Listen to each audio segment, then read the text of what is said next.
ऐसा है कि यहां से बहुत सारे कॉन्सेप्ट क्लियर होगा। ये जेई मेन का लास्ट ईयर का प्रॉब्लम है।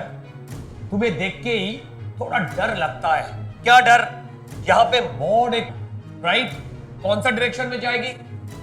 ये दो जो वेलोसिटी है इसका जो रिजल्टेंट डायरेक्शन, मतलब दो वेक्टर अगर पैरेलल है तब ये दो वेक्टर अगर पैरेलल है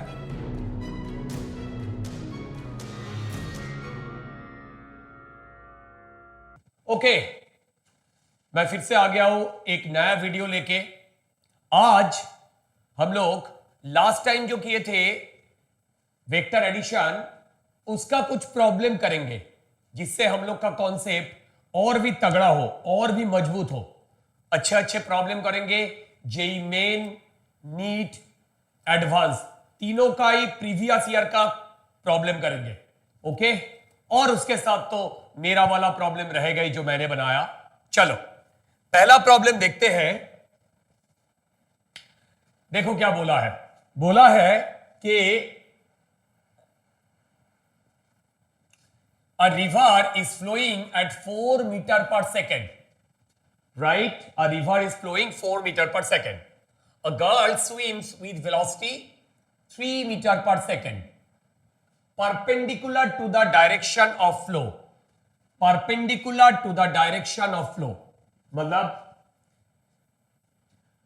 जिस डायरेक्शन में नदियां बह रही है उसी डायरेक्शन में अगर मैं वेक्टर से ड्रॉ करूं तो ये है हमारा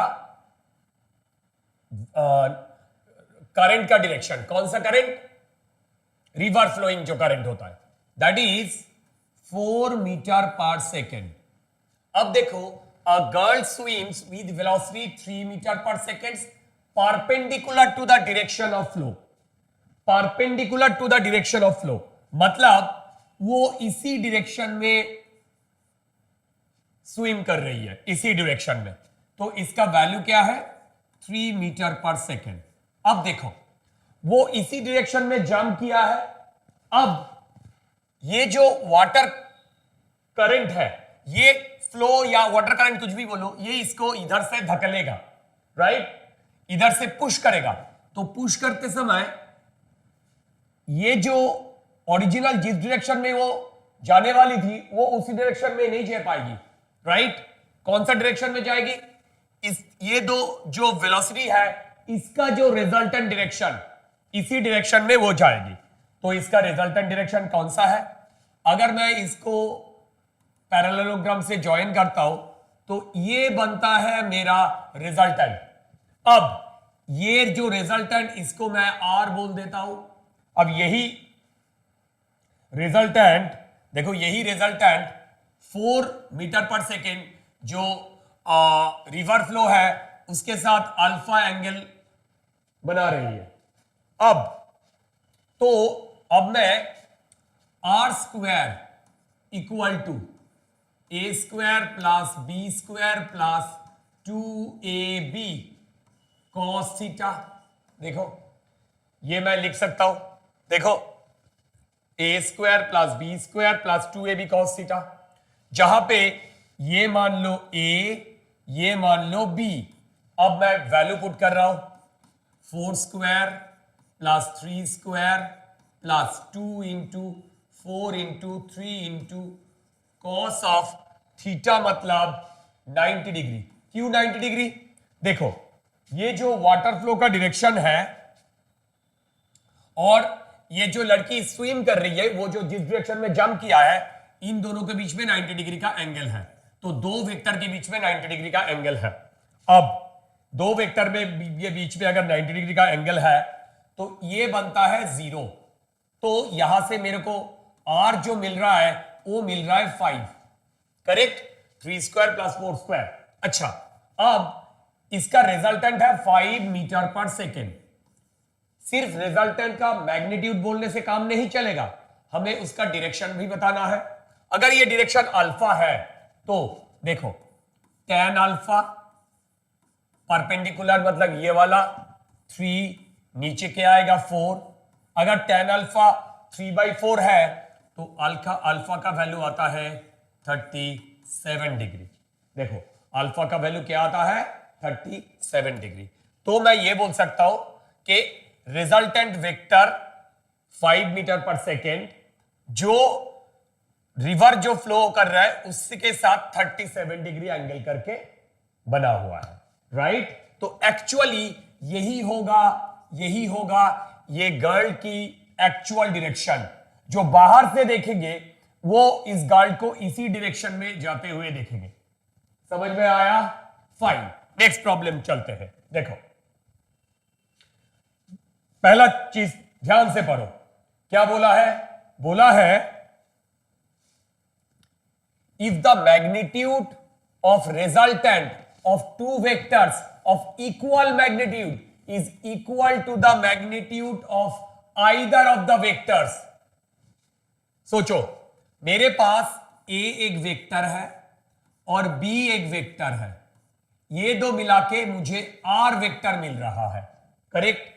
अब if the magnitude of resultant of two vectors of equal magnitude, मतलब इसका भी मैग्नीट्यूड a, इसका भी मैग्नीट्यूड a, देखो equal magnitude is equal to the magnitude of either of the vector. इसका मतलब इसका जो रिजल्टेंट वेक्टर है इसका मैग्नीट्यूड भी a ही है, राइट। अब यहां से मैं ये चीज तो लिख ही सकता हूं, क्या R square equal to capital A square plus B square plus 2ab cos theta. देखो ये चीज तो हम लिख ही सकता हूं। अब सारे का वैल्यू a है, पुट कर दो, a square equal to a square plus a square plus 2a square cos theta. अब ये कैंसिल हो जा रहा है, यहां से मेरे को cos theta equal to minus half मिल रहा है, cos theta equal to minus half मिल रहा है। इसका मतलब थीटा है 120 डिग्री। तो a और b ये दो जो वेक्टर है इन दोनों के बीच का एंगल है 120 डिग्री। देखो ये समझ में आया कि नहीं, बहुत आसान सा प्रॉब्लम है and I'm pretty sure you all are smart enough to handle this easy problem, correct। चलते हैं नेक्स्ट प्रॉब्लम की तरफ। अच्छा यहां पे क्या बोला है, देखो the maximum and minimum magnitude of the resultant of two given vectors are 17 units and 7 units respectively। if these two vectors are at right angle to each other then magnitude of each। देखो पहले हम लोग को calculate करना है कि ये जो दो वेक्टर है, सोचो ये दो जो वेक्टर है ये वेक्टर का मैग्नीट्यूड क्या है इंडिविजुअल वेक्टर का, ये बनाना है।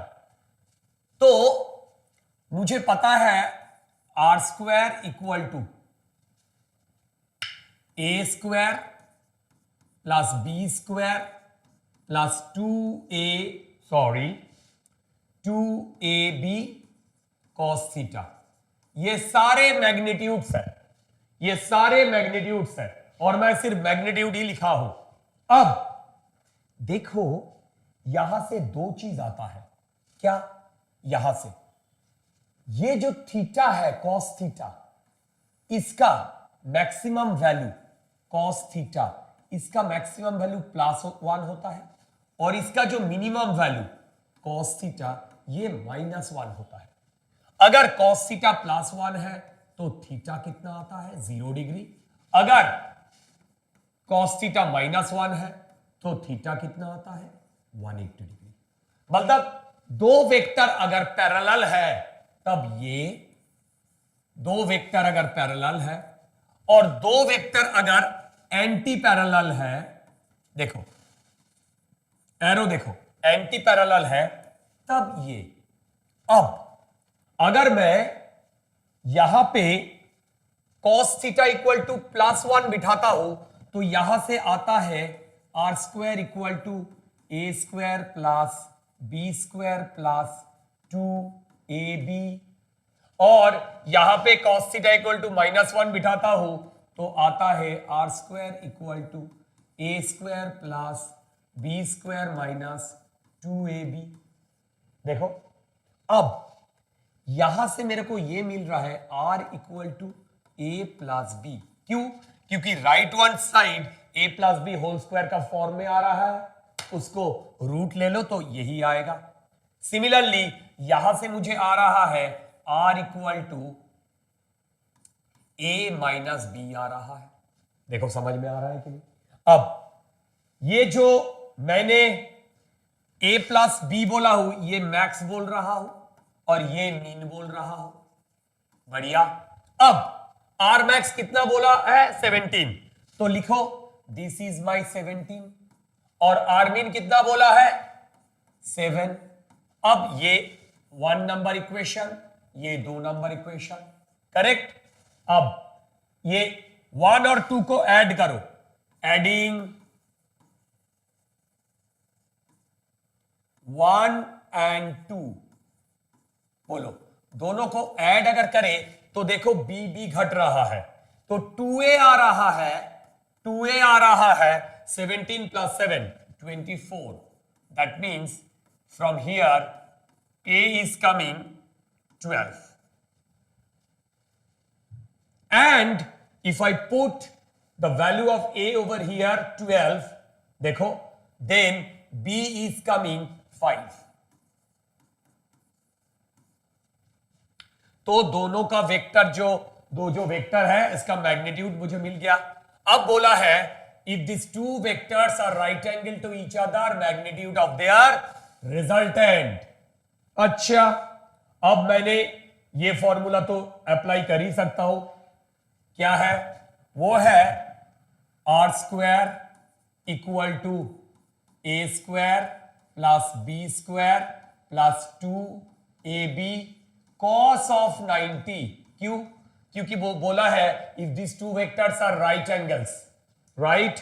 अब यहां पे वैल्यू पुट कर दो, 12 स्क्वायर प्लस 5 स्क्वायर प्लस 0, क्योंकि cos 90 0, ये है आर स्क्वायर।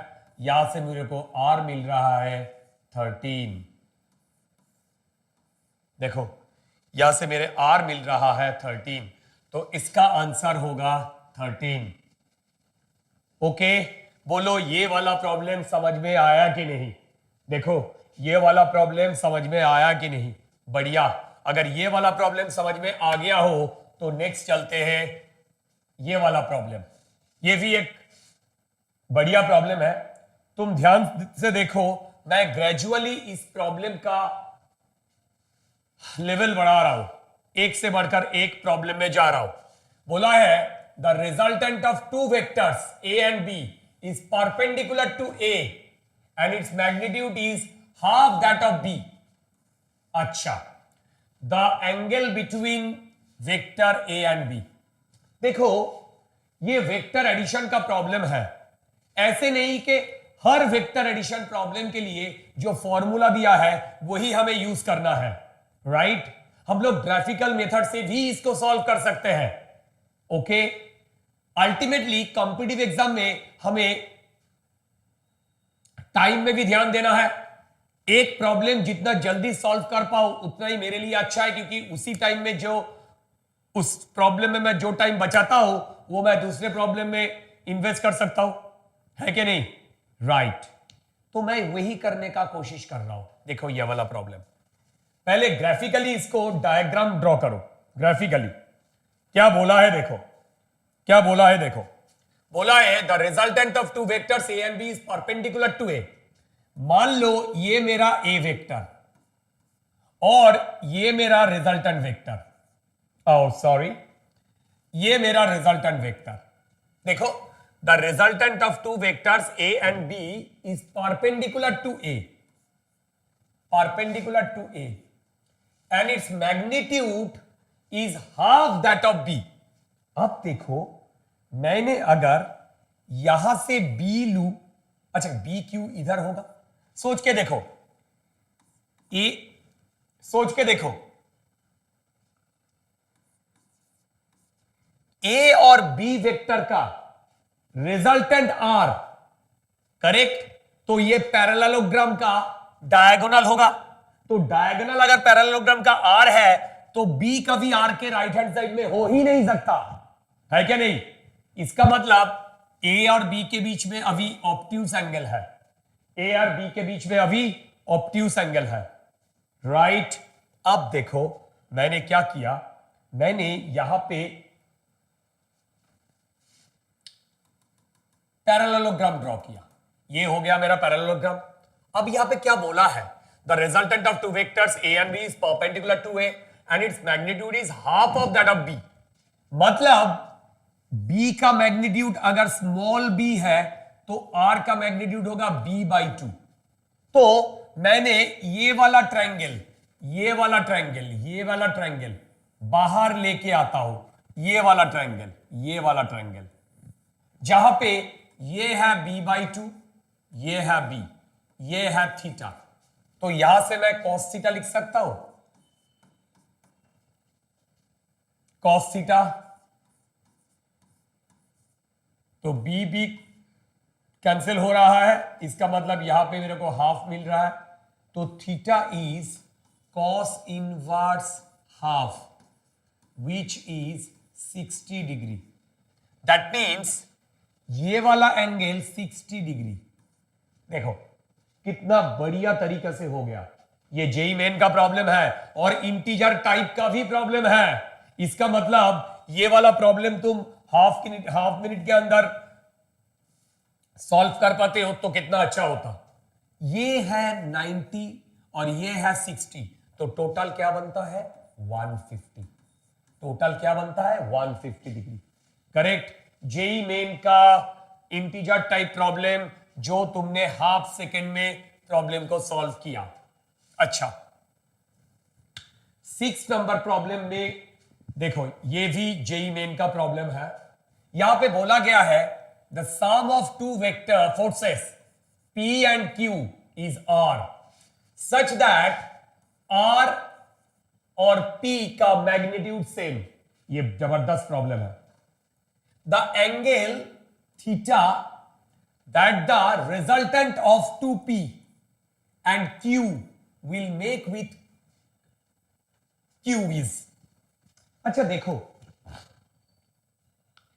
वेक्टर या फिजिक्स का कोई भी प्रॉब्लम है, अगर उसको हम लोग ग्राफिकली रिप्रेजेंट करें तो उसको विजुअलाइजेशन बहुत अच्छा होता है। ग्राफिकली रिप्रेजेंट करें तो उसका विजुअलाइजेशन बहुत अच्छा होता है ना? तो इसी चीज को दिमाग में रखकर देखो, इसी चीज को मैं दिमाग में रखकर मैंने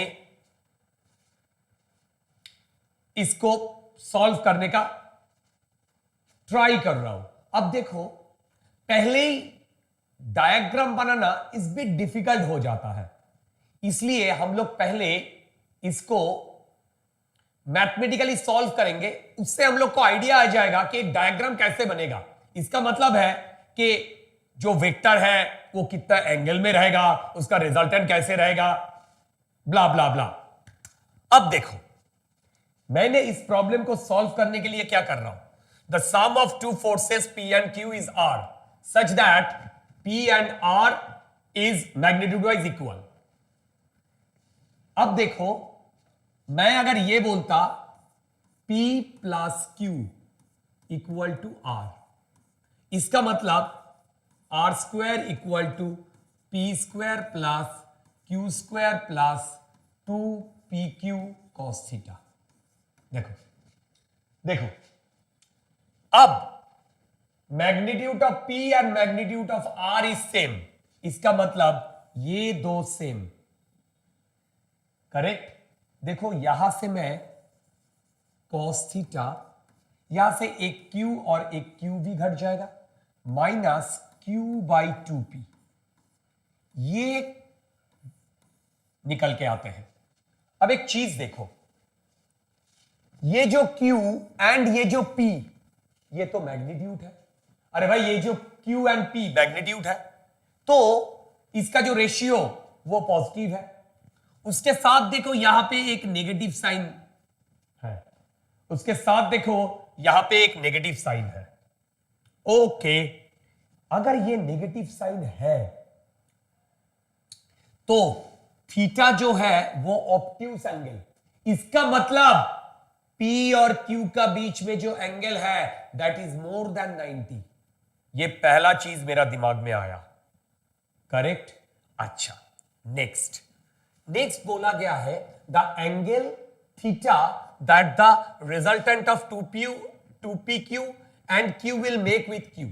अच्छा देखो, अगर P इस तरफ है तो 2P भी इस तरफ होगा, तो P और 2P पैरेलल।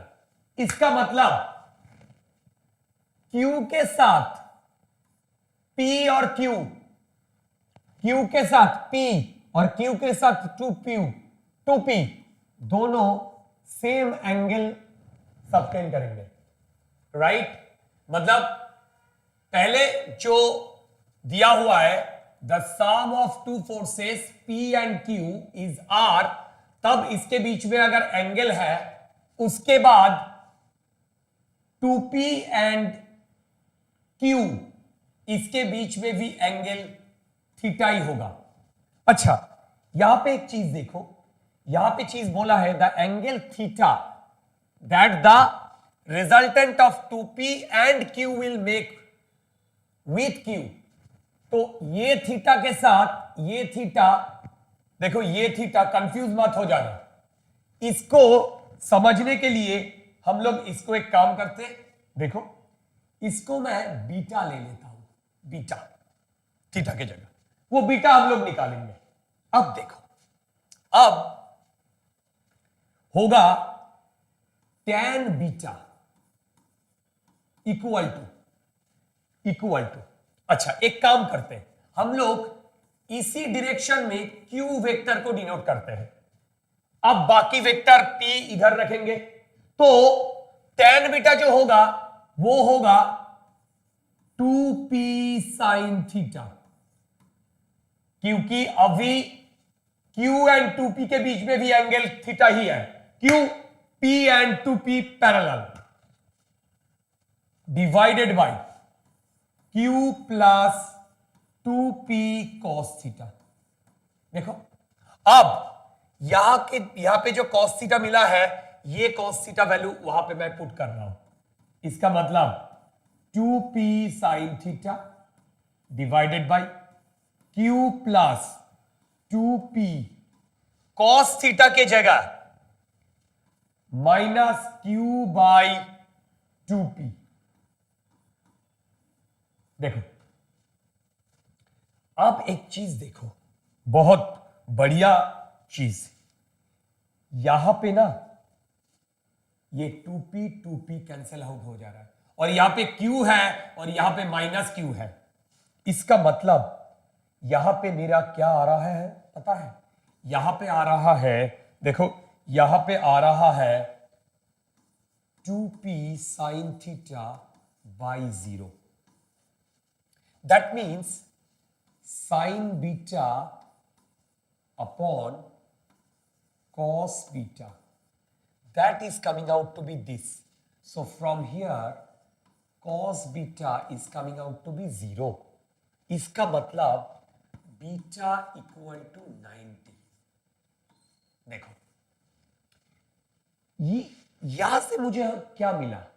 यहां से मुझे ये मिला 2P और Q, इसका जो रिजल्टेंट ये Q के साथ 90 डिग्री बना रहा है। इसका मतलब अगर ये मेरा रिजल्टेंट है, रिजल्टेंट किसके किसके बीच में? ये है 2P वेक्टर। देखो, अब मैं इसको अगर पैरेललोग्राम बनाऊं तो ये बनेगा। करेक्ट? ये second case Q and 2P। अब दूसरा चीज ये है P, इसका हाफ, और ये है Q। इन दोनों का अगर मैं रिजल्टेंट करूं तो ये बनता है रिजल्टेंट। करेक्ट? अब ये वाला जो लेंथ और ये वाला लेंथ, ये दो सेम है, ये यहां से दिया हुआ है। तो देखो ये मैं पूरा डायग्राम बनाया, देखो ये पूरा डायग्राम बनाया और इसका कॉरस्पॉन्डिंग करेक्ट बीटा मुझे मिला 90। तो यहां पे जो आंसर मुझे मांगा है वहां पे होगा 90। देखो ये वाला समझ में आया कि नहीं? Right, okay. अच्छा, ये जेई मेन का लास्ट ईयर का प्रॉब्लम है। तुम्हें देख के ही थोड़ा डर लगता है। क्या डर? यहां पे मॉड एक करके एक चीज लेके आया है। भाई डरने का कोई बात ही नहीं है, इससे आसान प्रॉब्लम जेई मेन में आ ही नहीं सकता। इंटीजर टाइप में इससे आसान क्वेश्चन आ ही नहीं सकता। तुम देखो मैं जब सॉल्व करूंगा तो तुम खुद ही बोलोगे भैया ये तो हाफ सेकेंड का खेल है। राइट, अच्छा क्या बोल रहा है पहले ये देखो। Two forces F1 and F2 are acting on a body. बढ़िया, दो फोर्स है जो बॉडी के ऊपर काम कर रहा है। One force has magnitude thrice that of the other force and the resultant of the two forces is equal to the forces of the larger magnitude। देखो मैं अगर यहां से ये बोलूं कि F1 plus F2 that is equal to my resultant, तो यहां से मैं ये भी तो बोल सकता हूं R square equal to F1 square plus F2 square plus 2 F1 F2 cos theta. देखो बढ़िया। अब two forces F1 F2 are acting on a body, one force has magnitude of thrice that of the other force. मान लो इसका A तो इसका तो 3 है। अब other force, the resultant of the two force is equal to the force of larger magnitude, तो ये R भी मेरा 3A। तो अब मैं यहां पे वैल्यू पुट कर रहा हूं 3A whole square equal to 3A whole square equal to A square plus 3A whole square plus 2 into A into 3A into cos theta. देखो यहां से मैं क्या कर रहा हूं, देखो मैं इन दोनों को कैंसल आउट कर दिया। अब A स्क्वायर A स्क्वायर ये भी खत्म होते जा रहा है। इसका मतलब यहां से मेरे को cos थीटा माइनस 1/6 आ रहा है। देखो cos theta actually 6 cos theta equal to, यहां पे तो 1 है ना, बेसिकली यहां से क्या आ रहा था यार, यहां से 6 cos थीटा इक्वल टू -1, तो मैं ये तो लिख ही सकता हूं। तो यहां पे देखो थीटा इज cos इनवर्स -1/6। अब देखो यहां पे n है मॉड ऑफ n, n मुझे मिला -6, तो मॉड ऑफ n कितना आया 6, तो ये बनेगा 6, ये बनेगा 6। बढ़िया, ओके। अच्छा आज का लास्ट प्रॉब्लम देखो, आज का last problem. To be frank ये प्रॉब्लम 2002 में जेईई एडवांस में पूछा गया था और प्रॉब्लम ऐसा है कि यहां से बहुत सारे कॉन्सेप्ट क्लियर होगा। ओके, तो ये प्रॉब्लम हम लोग ट्राई करते हैं। देखो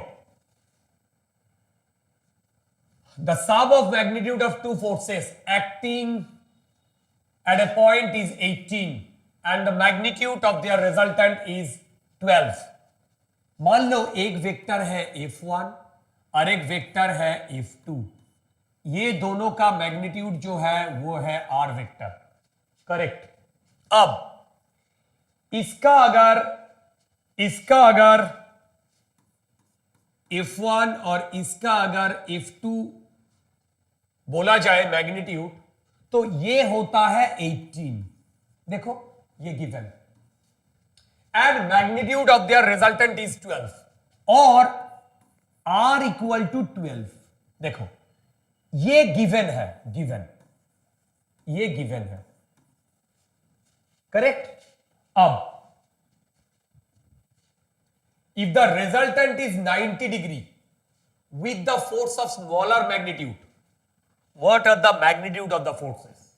अच्छा देखो, मैंने डायग्राम ड्रॉ करने का कोशिश कर रहा हूं। अगर ये रिजल्टेंट है और ये मेरा स्मॉलर मैग्नीट्यूड है F1, मान लो F1, देन ये क्या बनता? ये बनता है F2। देखो इन दोनों का जो रिजल्टेंट है, ये F1 और F2 का रिजल्टेंट है ये, करेक्ट। अब ये है 90। अब मैं इधर आ जाता हूं, दो वेक्टर का जो रिजल्टेंट है 90, इसको मैं लिखता हूं tan 90 equal to F2 sin theta. यहां पे थीटा क्या है? थीटा है ये जो दो वेक्टर F1 और F2, इन दोनों के बीच का एंगल है, ये वाला एंगल है, correct. Divided by F1 plus F2 cos theta. भाई फॉर्मूला, सिंपल फॉर्मूला है। अब देखो ये जो वैल्यू है tan 90 मतलब sin 90 by cos 90, that is equal to F2 sin theta divided by F1 plus F2 cos theta। देखो ये समझ में आ रहा है कि नहीं? अब देखो ये cos 90 इसका वैल्यू 0 है, इसका मतलब F1 plus F2 cos theta, भाई ये भी तो 0 ही है। देखो ये भी तो 0 ही है, क्यों? क्योंकि समथिंग बाय 0, यहां पे समथिंग बाय समथिंग, ये दो इक्वेट करे तो नीचे वाला जो चीज है वो तो 0 के समान ही होना चाहिए, वरना ये इक्वेशन कैसे वैलिड होगा? समझ में आया? Very good. अच्छा, अब ये तीनों इक्वेशन हमें सॉल्व करके F1 और F2 का वैल्यू निकालना है। देखो नेक्स्ट पेज में मैं चले जाता हूं, मैं R स्क्वायर लिख ही सकता हूं F1 square plus F2 square plus 2 F1 F2 cos theta. अब यहां पे देखो F1 equal to minus F2 cos theta, तो मैं ये भी लिख सकता हूं कि यहां पे माइनस देता हूं, यहां पे plus F2 cos theta equal to minus F1।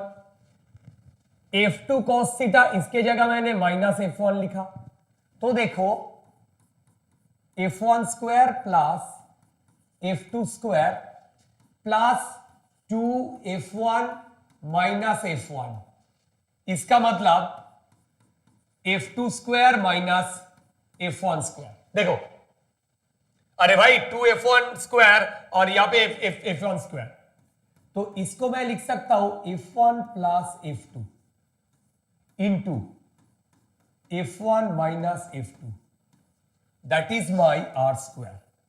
अब देखो R का वैल्यू है 12 इंटू 12 का स्क्वायर, ये 12 का स्क्वायर इक्वल टू ये value already given 18, that is, ओहो एक चीज मैंने गलत लिखा हूं। क्या गलत लिखा हूं? ये F1 माइनस F2 नहीं, F2 स्क्वायर माइनस, तो ये होगा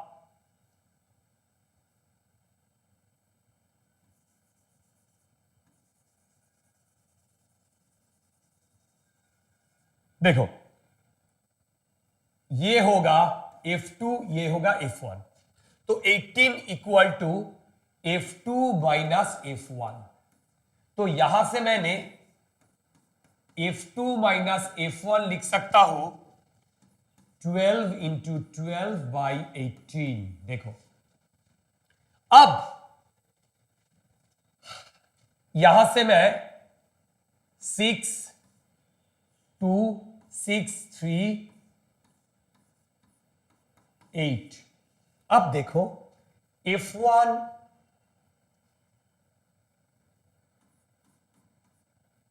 सॉरी प्लस F2, ये 18 दे रखा है। देखो ये 18 दे रखा है, क्यों? ये तो मुझे यहां से मिल गया था F1 और F2। अब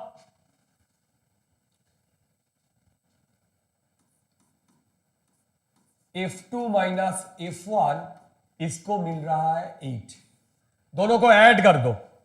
अगर इन दोनों को मैं ऐड कर दिया तो ये कैंसिल आउट हो रहा है। तो 2F2 इक्वल टू 26। सो यहां से F2 मेरा 13 आ रहा है। देखो F2 is coming out to be 13. Once you get F2 equal to 13, put over here.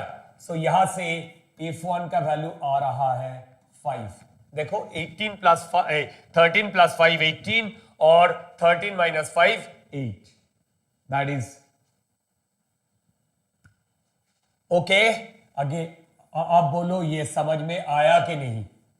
कैसे ये प्रॉब्लम सॉल्व किया, ये प्रॉब्लम समझ में आया कि नहीं? तो मेरे कहने का मतलब है आज जो हम लोग प्रॉब्लम किए, यहां से मुझे वेक्टर एडिशन का थोड़ी बहुत कंसेप्ट बिल्डअप हुआ, थोड़ी प्रॉब्लम किए हम लोग, जेई मेन एडवांस नीट सारे का प्रॉब्लम किए।